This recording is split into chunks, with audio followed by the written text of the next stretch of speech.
What's up, Geeksters? It's me, Omar from GeeksterLabs.com, and today's movie review is of Captain America: Civil War. Now, I'm not going to mention all the different actors that are in this movie because you're probably all familiar with most of them at this point. These are the same people that were in the Avengers movies, and as a matter of fact, I would probably call this movie Avengers 2.5 because this is pretty much an Avengers movie. It does have Captain America's name on the title, and the story does kind of revolve around Captain America, but they're pretty much all the Avengers minus Thor and Hulk are in this movie. But there are some new players in this movie that I did want to mention, and we're going to talk about them in a little bit more detail. But that first one is Chadwick Boseman, who plays Black Panther, and the other is the brand new Spider-Man / Peter Parker, who is Tom Holland. And also the big baddie in this movie is Baron Zemo, who is played by Daniel Bruhl. So the synopsis of the movie goes like this. Political interference in the Avengers' activities causes a rift between former allies Captain America and Iron Man. Now, I did see this movie in IMAX 3D. However, I can't really give you a good opinion of whether or not it's good in 3D or not, because at the screening that I went to, I basically had to sit in the second row to watch this movie because I got there 2 hours early, but there was a ton of people there. So I saw this very, very close up at the IMAX. From what I could tell, it didn't seem like it was all that great in 3D. Definitely, if you have an IMAX theater by you, I would definitely go see this in IMAX because there are some scenes that are just awesome to see in on a full huge screen, especially the airport fight, what we're going to talk about in just a second. But as far as 3D goes, I would say, but just save your money, don't worry about 3D.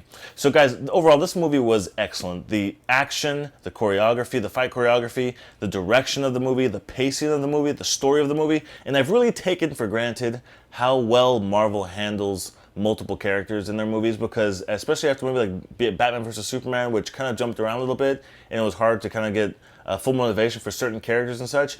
This movie, Captain Civil War, has so many characters in it, but everybody gets equal time, good share time. Obviously, Captain America gets a little bit more screen time, Captain America and Iron Man in this movie, but everybody gets equal share, and it never feels like weird or disjointed. They just do such an excellent job of having multiple characters and adding little bits of flavor for each of them. And the really good thing I like about this movie is some of the newer characters that you got to be introduced to in Age of Ultron, like Scarlet Witch and the Vision. They get some really great scenes in this movie, really good character development, especially the Vision. It's really interesting to see Paul Bettany, the way he plays the Vision. It's almost like, I heard someone use an analogy, almost like, I think it was John Campea. He said Data in Star Trek. You know how Data, he's a cyborg, but he's trying to act human in certain ways, but he can't relate to humans in that same way. And so Vision is kind of like that, and he handles that character really well, and it was really nice to see more on-screen time with him, and also his interaction with Scarlet Witch. And it was good to see Scarlet Witch's too, the way she behaves in her character, because you can kind of see there's a struggle with her, and they all have their own type of struggle when they're trying to deal with the things that are going on, whether they were trying to save people, but at the same time there's a lot of collateral damage, as you guys did see in Avengers and Avengers Age of Ultron, and even in Captain America: The Winter Soldier. And so this movie really kind of picks up right after all those things have happened, and it really shows you how the government is trying to take a political stance and controlling them and doing the whole Accords Act. And so I really think they did a really good job of pacing this movie in just the right spots, giving you a little bit of action, giving you some character development, kind of building up the story a little bit. They just did such a good job. The one thing that really stood out to me, though, is the action. The action in this movie is filmed beautifully, and it is choreographed perfectly. There's a fight scene. You guys have seen this in the trailer. The airport scene. You probably may have already heard about this. This is probably one of the best, like, multiple character fight scenes I've ever seen in a movie. Just the way it was choreographed, the way it was paced and planned, and just the way it was just perfect. It was perfect. If you guys are comic book fans, you're gonna totally geek out during that scene, because it's almost like in the comic books when you just have the two sides going at each other and attacking, and just like, it was just awesome. It was awesome. That scene's about 15 to 17 minutes long, so it is just glorious. I can't wait to see it not being in the second row of the movie theater and being actually at a good distance where I could really make out what's going on, because even up close it looked awesome. I can't imagine actually being able to see what's happening a little bit further away sitting back in the theater. It'll probably be even better at that experience. Luckily, I am going to be seeing it tomorrow again for the second time. So the action in this movie is great. Let's talk about the two characters that are new characters to this movie that really did a great job. Is Black Panther, who is Chadwick Boseman, and Peter Parker / Spider-Man, who is Tom Holland. So Black Panther was awesome. I loved his character. He had some serious swagger. He had his own unique fighting style. He had an awesome suit. everything about him was just so cool and collective. He's just a really interesting character. It really makes me really excited to see the Black Panther movie when it comes out, because I want to see more Black Panther, and he gets really good camera time throughout the whole movie. It's not like he just peppered in at the very end. He's just, throughout the whole movie, you get a little bit of him and a little bit of character development too, to kind of see where he's coming from, where he's from, his position that he's in, things like that. And so they don't reveal everything about him, like the technology behind the suit. You just know it's made of vibranium. So and how you don't quite understand what his powers are. He almost seems like he might be a super soldier like Captain America. I don't know if they're going straight from the comic books and giving him his powers in that type of way, but they'll probably explain that more in his own movie for Black Panther. But let's talk about the standout of this movie. Spider-Man. Peter Parker, Spider-Man.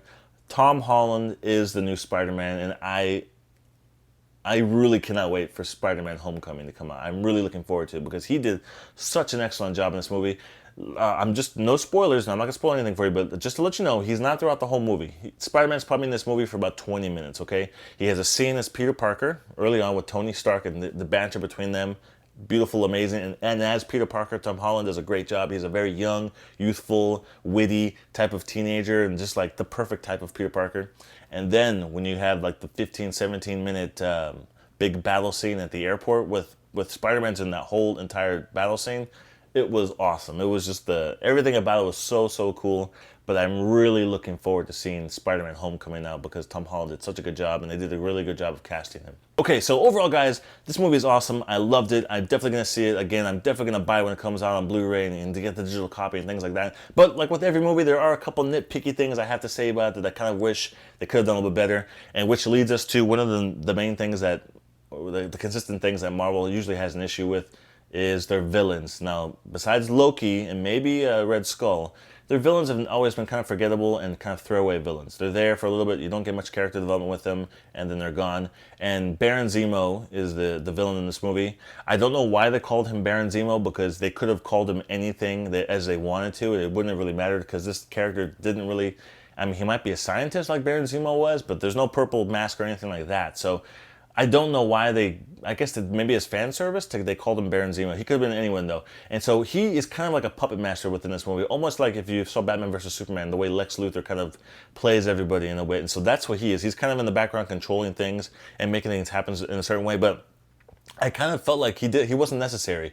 He kind of just felt like he was a plot device in there to cause certain things to happen throughout the movie, when it could have just been anything to cause some of those things to happen. It didn't necessarily have to be a person behind the scenes doing those things. So I kind of think that it just threw another line in there, because you already have Captain America versus Iron Man fighting, and then you have Bucky that comes into the picture. Now you have Captain America trying to protect Bucky, and then you have the team splitting up. This team picking this side, Iron Man's side, this team picking Captain America's side, and then you have this other thing like Baron Zemo, and then, you know, so I don't know. I don't want to spoil it for you, but there was a twist at the end of the movie where I was kind of like, like, did you really have to do it that way? Like, I don't think it was necessary. And then there's another kind of explanation as to what Baron Zemo's grand plan is at the end of the movie, and you just kind of left with like, well, I guess that works, but I mean, it didn't have to be that way. So I just think, you know, like I said, most of Marvel's movies, they kind of have a villain that's a little bit like little lackluster, not always the best fully developed villain. So this villain, Baron Zemo, is kind of the same way. Crossbones is also in the movie as well.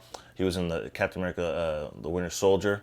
But he's in the beginning of the movie. He does a really cool job. He's also a cool bad guy that they have, and they have a really cool battle scene with him in the beginning of the movie. So he does a good job as well. The other thing I might nitpick a little bit is the way the movie ends. Of course, we know that all these movies are tied together. They're like one big soap opera. And so, you know, one movie will lead into the next movie. And so the next movie we have is Infinity War 1 and 2. And so I kind of wish this movie would have just had a concluding ending, like this is the end of this movie and that's it. But it's very open-ended at the very end, so I kind of wish that was a little bit different. The other thing I want to let you guys know about is if you guys are going to see this movie, there are 2 end credit scenes. Okay, so there'll be one end credit scene after just the actors' credits, like 2 minutes after the end of the movie. There'll be one scene which is a very important scene, so you should see that because it kind of explains the state of where people are at the end of the movie. And then at the very, very end, after 10 minutes of credits at the very, very end of the movie, there's another end credit scene, which isn't a super important one, but it's just a kind of a fun end credit scene they throw in there. So make sure you check out both of those before you leave the movie, okay? So overall, guys, I really enjoyed the movie. Besides that nitpicky thing about Baron Zemo, there's not too much else I would say that's negative about it. Everything was really well. The pacing was good. The action was awesome. The cinematography was great. The direction, the acting, the characters, the development, the fight scenes, the special effects, everything was just great. Like, it was just such a great movie. I would put this movie, I'll have to see it for a second time to make sure, but it definitely goes in my top 5 favorite Marvel movies of all time. It may go in my top 3 after I see it for a second time, but if it's not my top 3, it's definitely up there. It's a really good movie. It's a really good movie. I'd say this movie is probably better than Age of Ultron. It's hard to say if it'd be better than the first Avengers, because that was just a special, awesome movie. But this movie definitely feels like another Avengers movie. I know it's called Captain America Civil War, but let's be honest. Like, every other character besides Thor and Hulk are in this movie, and you have a Spider-Man and Black Panther who are additions to this. So there's a lot of people going on, but it never feels rushed. It never feels like it's giving too many people too much time, or too much time in scenes and things like that. It's really well paced, and they do a really good job of it. So I definitely recommend you guys checking it out if you haven't done so already. If you have seen the movie, let me know what you think about it. Is there anything that you didn't like about it, or do you not agree with what my thoughts are on Baron Zemo? I'd love to hear what you have to say. Put those in the comment section down below. If you enjoyed this video, please make sure you give me a thumbs up and let your friends know about this review. And if you want to stay up to date with all of my reviews, be they tech or movie, make sure you subscribe to my YouTube channel. And I'll see you guys in the next video review.